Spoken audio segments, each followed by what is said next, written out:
Hello and welcome to the Daily Neloo. Today I'm here with Santiago Navila, creative producer and practitioner of Raja Yoga. So Santi, you've been practicing Raja Yoga for over 20 years, and now you're actually teaching and facilitating. Yeah.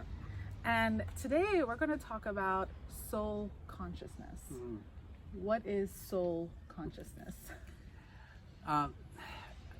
When you think about different practices, they have a focal point, and the focal point of soul consciousness is to engage a conversation and exploration on what it is to be a soul.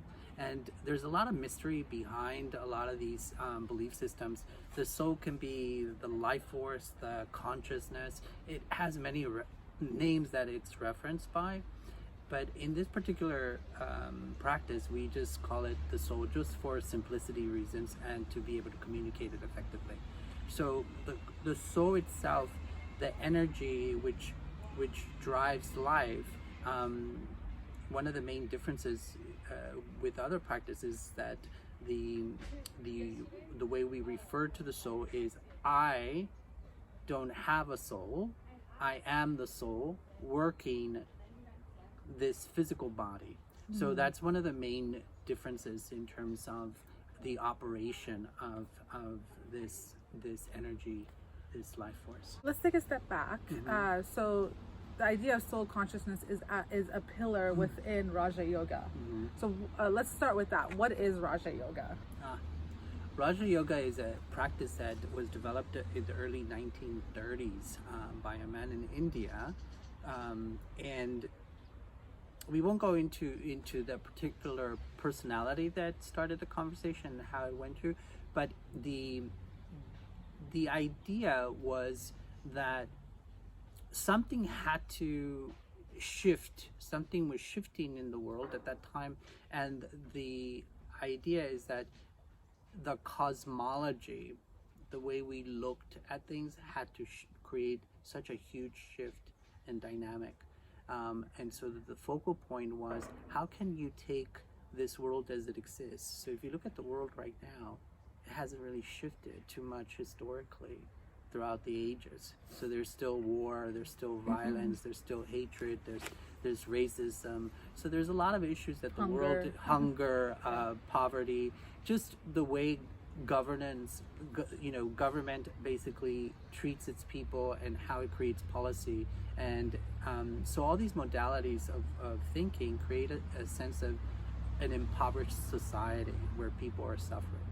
And so what do you do in order to transform that into a new dynamic, a new vision? So this individual who created this whole pathway called Raja Yoga had visions that the world was going to be transformed by two different things. One was that the feminine, the female energy, was going to drive it into a new dynamic. And two, that in order for us to move away from suffering and violence and this whole cosmology of thinking and processing that would allow us to liberate ourselves from this suffering, that we needed to focus our attention and bring our operation of how we thought and how we created feelings, how created action, into a dimension where we originated these thoughts, these feelings and actions from a point of I, the soul, am a peaceful being. So the core aspect of soul consciousness is that I have the consciousness, just like in mindfulness, you are mindful of what's present.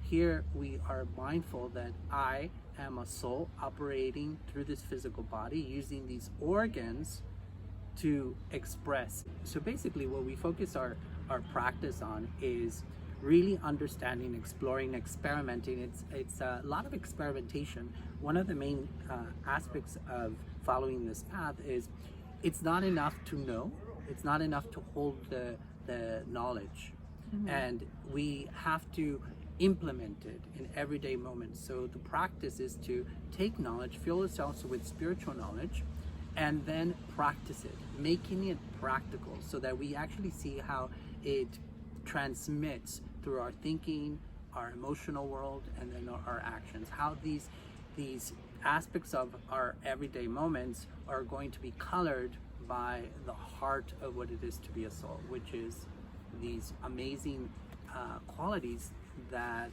are just part of the nature, which is peace, love, you know, and it's basically the virtues that we all talk about, that we all search for, those things that make us, that we feel will make us whole: love, peace, tranquility, calm, Wholeness. you know, all this. So I think what I'm hearing is like the main tenet is that to know that you are a soul first, and then you are a soul having a physical experience through this body, right? Yeah. And living your life from that state. Yeah. So, and I think, you know, even people in the quote unquote spiritual community don't necessarily fully grasp that, right? Yeah. I think we're still really tied to our bodies. Yeah. So how does someone, you know, make that transition? What's the bridge to go from being so physically oriented to being more soul oriented? Yeah, one main thing that I find very useful is to understand that spirituality is actually a fun experience. Which a lot of times I think it's very difficult for people to understand that spirituality has this amazing dimensionality, that it's really fun and it's a joyous experience, because one, you're doing it because you want to expand and you want to grow, but what are you growing into? First of all, you're growing into something more beautiful, something more powerful. Isn't that exciting? So I think that a lot of people take spiritual practice in a very serious way. So one of the main elements is when you're soul consciousness, there's a lightness that comes. And the way I practiced and got into it was simply by being consistent with the practice of first starting out the day with a few minutes of meditation. If you're a beginner, you start out with 10 minutes and then you just increase as the power increases. Your willpower will increase by taking these little moments. The second part is you're just constantly playing around with the ideas that if you want to know what a soul is, then you study it deeply. So there's this whole dynamic of breaking the whole soul into its system. So I'm actually studying, just like a doctor would be studying the anatomy, physiology of the physical body, I am actually studying the anatomy, physiology, or the mechanics of the soul. And you actually teach a session And on, I actually soul anatomy. Yeah, it's called The Mechanics of Soul Consciousness. And one of the reasons why that's very important is I think that people are engaged with so much stress and they don't know what to do. And stress is really from not having the capacity to be faced with obstacles.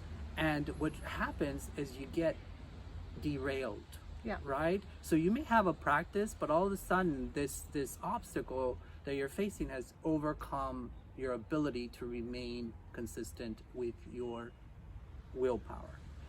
So and I keep saying willpower because that's what actually is being developed through practice.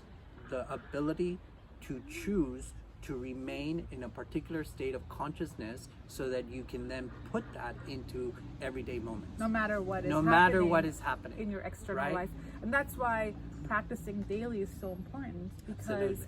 you want to be able to build the muscle, build the willpower, so that when you are in a storm, you can still stay centered and grounded. Absolutely. I think that that's a very important thing, that when you commit to walk onto a spiritual journey, that you're committing really literally to self-love. It's not a commitment to ideas, it's a commitment to love yourself so deeply that you're going to take each step with lightness, with a sense of purity, and a sense of just, you're going into an adventure every single day because you're seeing where you are at. Mm-hmm. Every day when you wake up and you notice where your consciousness is. And depending on that, that's the kind of work that it's telling you, I need to work this out. And we need to just listen, because the answers are actually inside.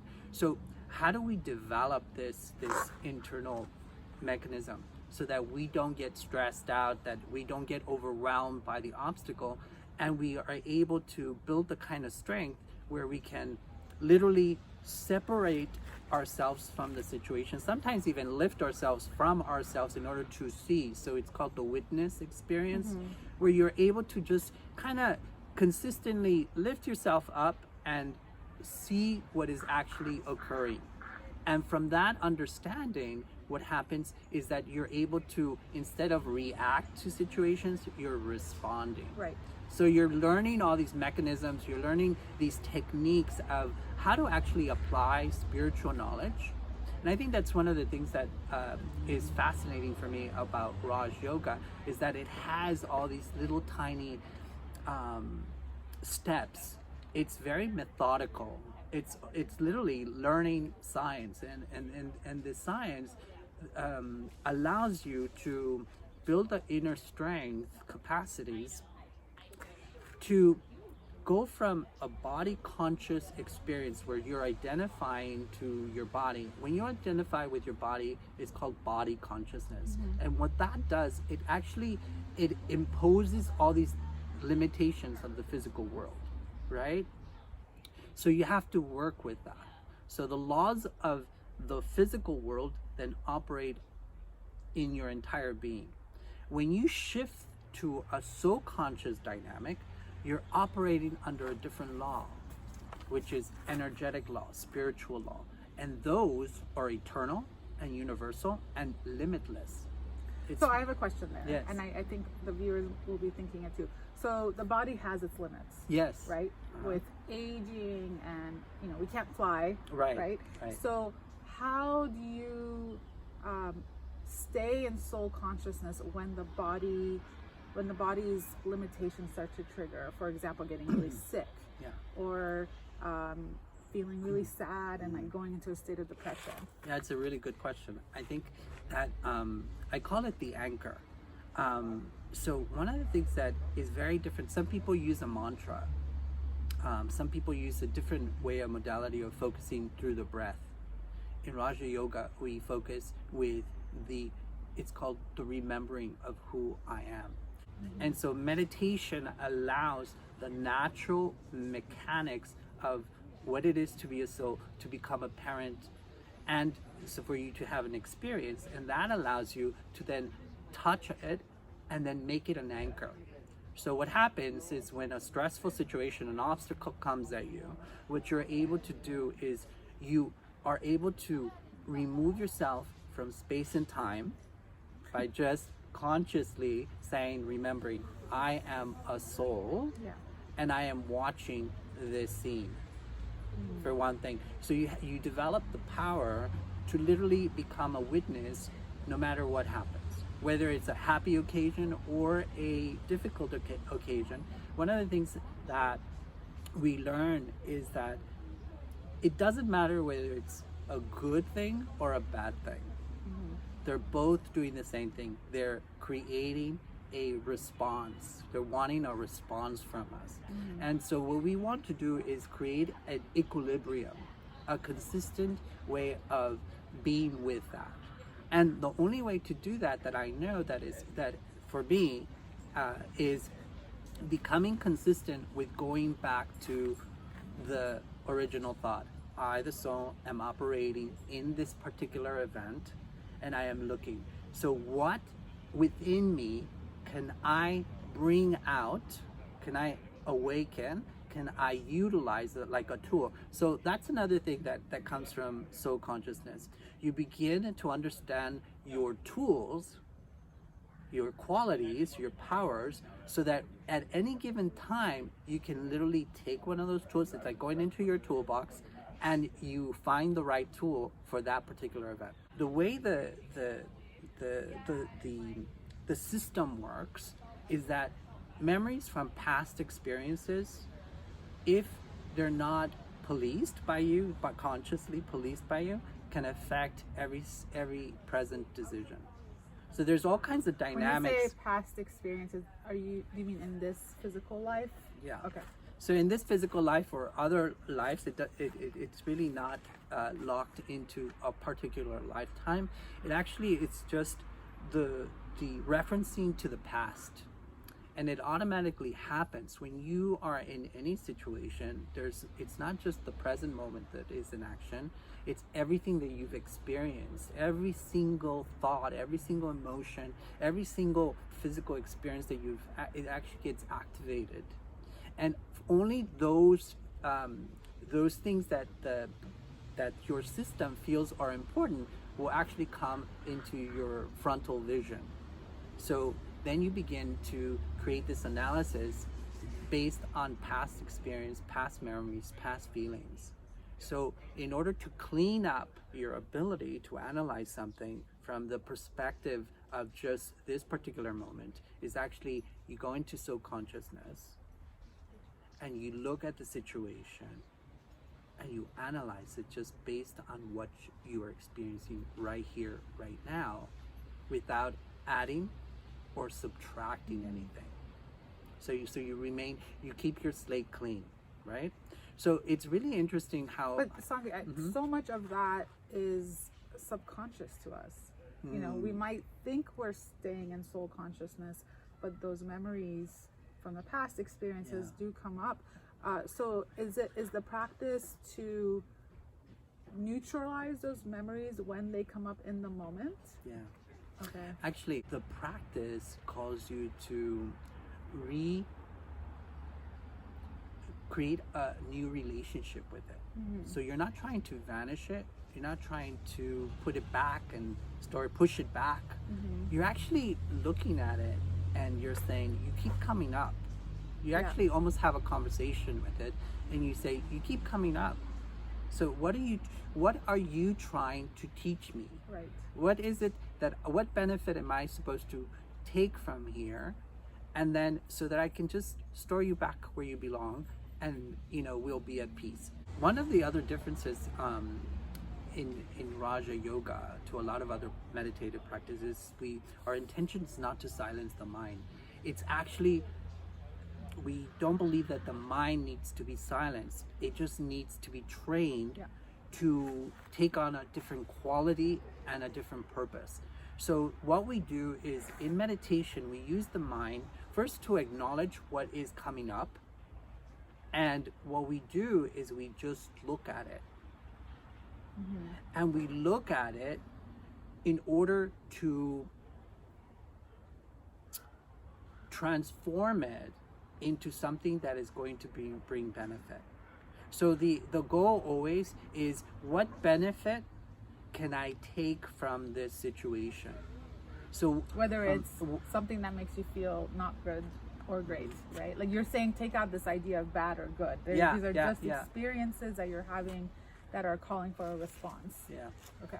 Yeah, it's interesting when there's cosmology. I do a lot of work with cosmology. Cosmology means that you are studying or creating a model, an architecture, a structure that first of all takes you as the first element of creation, and then from there you begin to see how your world is created around you. But it's not created by something else or someone else. Right. One of the most important understandings that you can come to is that I am the creator of everything that I experience, and I am creating a particular sense of reality and a specific sense of universe, and that nothing is reliant on anything else, because what your reality refers to is based on how you processed it in your mind. So it's really important to understand that as the creator, you can also rewrite it. So at any given time, you have the capacity to remove things, to change the color of things, and to reorganize. So it's like this wonderful... even things in the past, because the way your relationship with those memories can be shifted. It's not that something horrible didn't happen to us or something tragic, but the whole analysis of it after it occurred 20 years ago, 10 years, 100 years ago, it doesn't really matter. We bring it alive every single time we bring it into our consciousness, or it comes into our consciousness based by a trigger. Yeah. And what we're seeing is simply what we have created in addition to the event. How we are How judging that situation. How we are judging, how we're creating with it. So when I say creating it with it is the kind of thinking process. All these all these thoughts that we created around it, of how I was hurt, how this person was, how it shouldn't have happened, all these things. One of the main aspects of freedom is to know that the past is the past and it can no longer affect me. And the only reason it can affect me is because I am creating with it. And allowing you know? it to. So if I, the creator, choose to look at this event, I can recreate the story around it so that it stops hurting me, but instead it empowers me. In every situation, no matter how dark it is, there is this learning that is hidden in it, and it's up to us to find it. So we can give in to the defeat, to the victimization, or we can say, I, the soul, am beyond this moment, and I am an eternal being. So the aspect of cosmology becomes really important, because in your cosmology, it will determine the way you think, the way you feel, and the way you feel you have capacity to act. So empowering. Because I know as you're talking, some people might, it might trigger them that, you know, what you're saying, like, yeah, perhaps, you know, they were raped 20 years ago, and that rape happened. We're not, you know, taking that experience, saying that didn't happen, but the thoughts we have now, the feelings we have now about it, we are allowing that to be present, right? Because that might trigger people. But this idea that you get to choose and create empowers you versus the victim perspective disempowers you. One of the things to keep in mind is that when people say these things, it's not that they're taking away any aspect of your experience, because everything that you're experiencing at any given time actually is real. And it's true, and it's true for you. Okay? And I think that that's really important for us to understand, that the way a person is experiencing it is absolutely valuable. And no one has the right to say, no, you're not going through this, because actually I am, right? So I think that that's really an important aspect of really just falling into the trust that whatever is happening to me is real, and it's right for whatever I need to take from it. But the most important thing is that just as it is real, I have the power to take that and make something of it. And it's up to me to actually make it something that's going to empower me, and it's going to make me fly, or it's going to be something that's going to keep me grounded and in my own self-harm. Because at that point, then it becomes self-inflicted, right? So nobody else, that event happened 20 years ago. So I went through a lot of difficulty throughout my life in just different ideas in terms of identity, in terms of whatnot. But one of the things that was so wonderful is that somehow life gave me the capacity to kind of separate myself from it and just kind of look at it. And then one of the most important things that I find is to reevaluate what your relationship is to divine. Because with I think that it's absolutely useful and empowering to have this beautiful, to create a beautiful relationship with the divine, not where you are asking from the divine, but one where you're actually understanding you're a reflection of the divine, and that in this space of equality, you as the creator can create as well. And I think that that's really an important aspect of understanding what spirituality is about, is the self-realization that I am a creator and that it is my right to create. But what am I creating?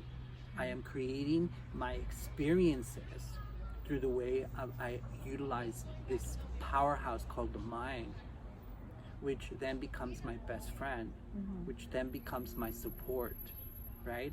And this world of emotions, which instead of ups and downs and ups and downs and ups and downs, it actually becomes stabilized. Why? Because I understand that those qualities that I am striving for, tranquility, peace, calm, all those, all I have to do is sit in silence and allow them to emerge by patiently waiting for these qualities to emerge, and they will emerge.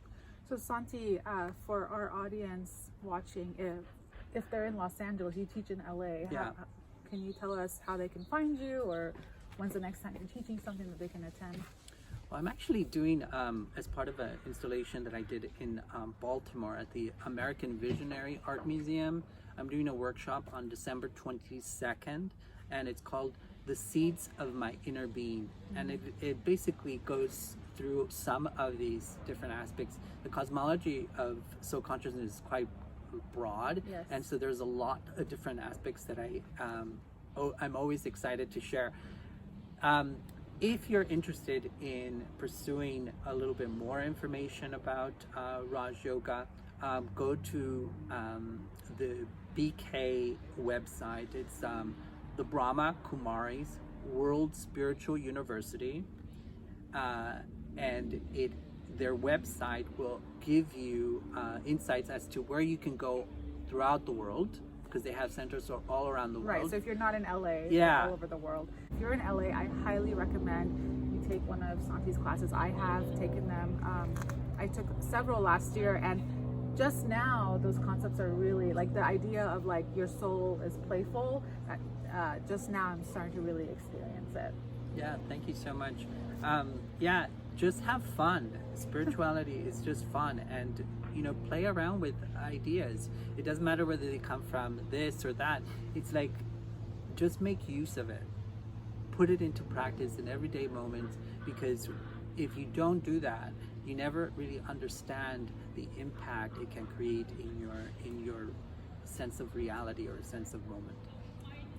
Thank you everyone for watching, and I'll see you tomorrow.